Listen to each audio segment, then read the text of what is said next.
Hey everyone, and welcome back to another Explainer. Today we're tackling a really incredible topic, taking some complex ideas and breaking them down so we can all truly wrap our heads around them.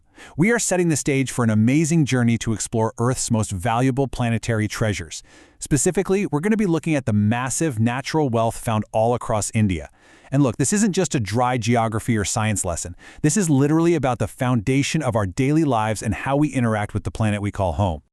So to truly understand our planet, we've got to start with the absolute basics, right? What exactly is a natural resource? Well, it's simply anything available naturally on the Earth that human beings cannot create ourselves. Think about the air we breathe, the water we drink, the soil, the plants, the animals, and the minerals buried deep underground.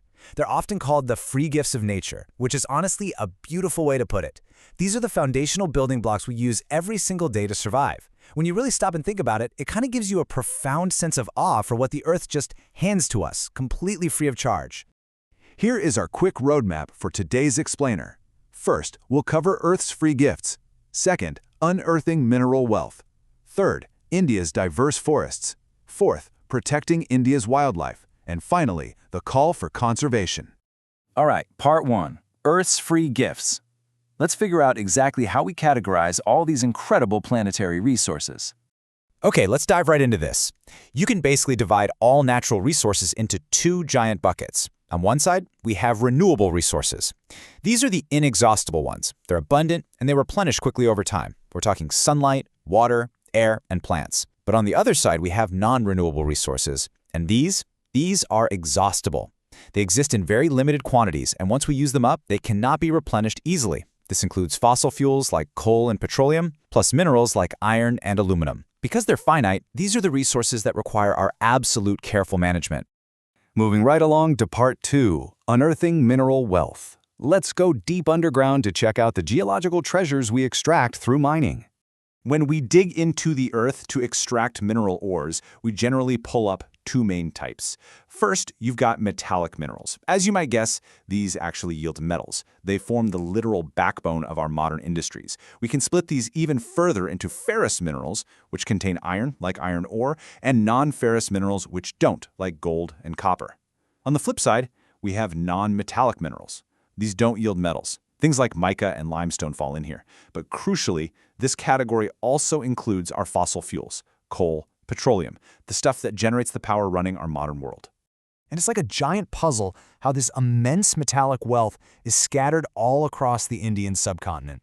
Take iron ore, for instance. It's the basic mineral holding our industries together, heavily mined in regions like Chakarkand and Odisha, and we use it to build bridges and massive machines.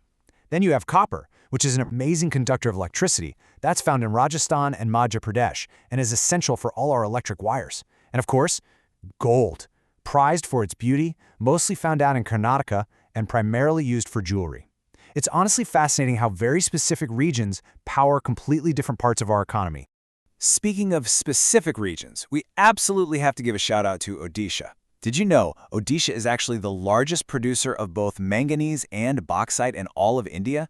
This is a huge deal. Manganese is heavily used when we manufacture steel and alloys, while bauxite is the raw ore we use to extract aluminum. Yep, the exact same aluminum used to make the everyday household utensils probably sitting in your kitchen right now. Let's bring this a little closer to home for a second. Think about your family's car. What fuels it? Is it petrol or maybe CNG? When you connect this massive, grand concept of non-renewable fossil fuels, stuff extracted from deep, massive oil fields and processed in giant refineries, straight to your daily commute, it really puts things into perspective. Whether it's petrol refined from crude oil or CNG sourced alongside mineral oil, these are totally finite resources driving our day-to-day lives. All right, part three, India's diverse forests.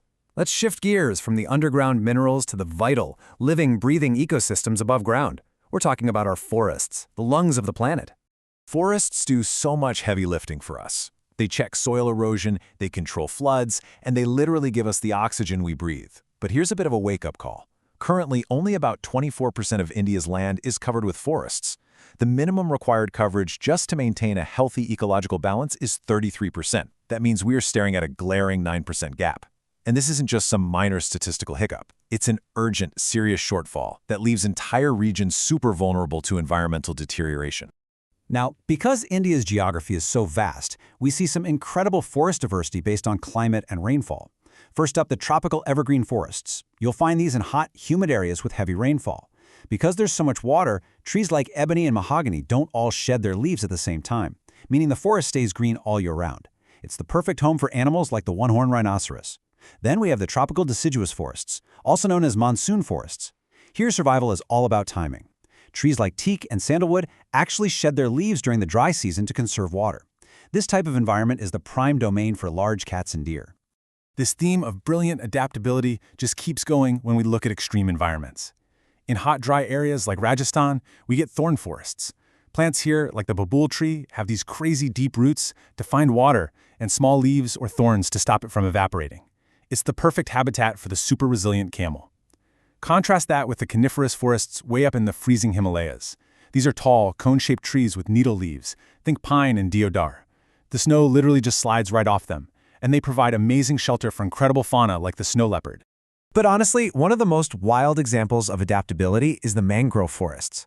Also called tidal forests, you find these in delta regions like the Ganga-Brahmaputra. These trees have figured out how to survive in both fresh and salty water.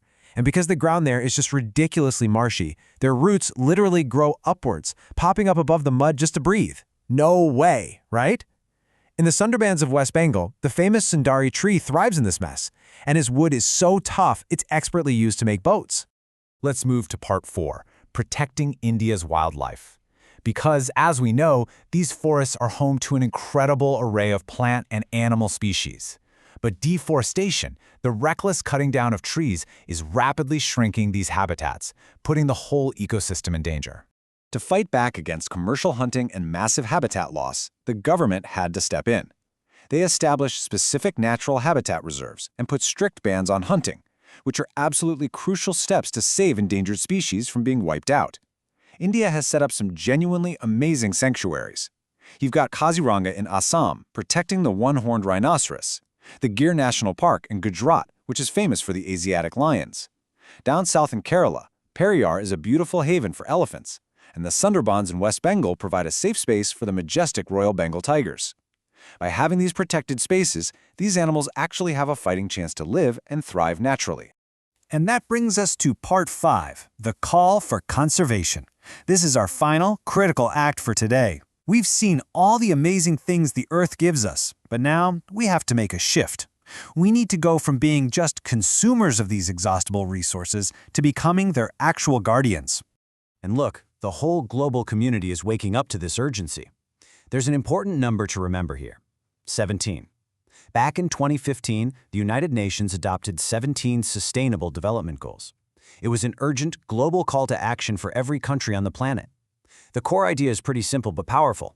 Yes, our economic development absolutely depends on using energy and resources, but we have to find a sustainable balance between growing our economies and protecting our environment.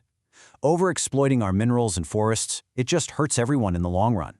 But conservation isn't just a job for massive global organizations or governments. It's about people. Here is a beautifully poignant historical example. The Chipko movement, started by Sunderlal Bahuguna back in the 1970s.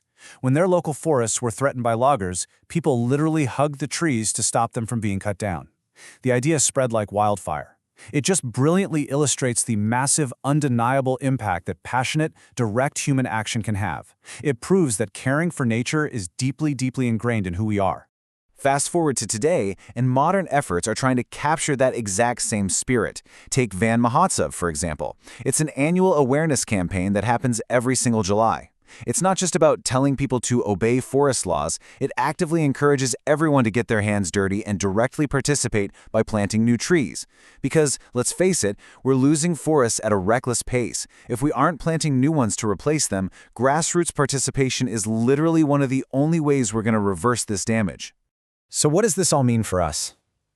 We are dealing with finite, exhaustible treasures and a very fragile ecosystem.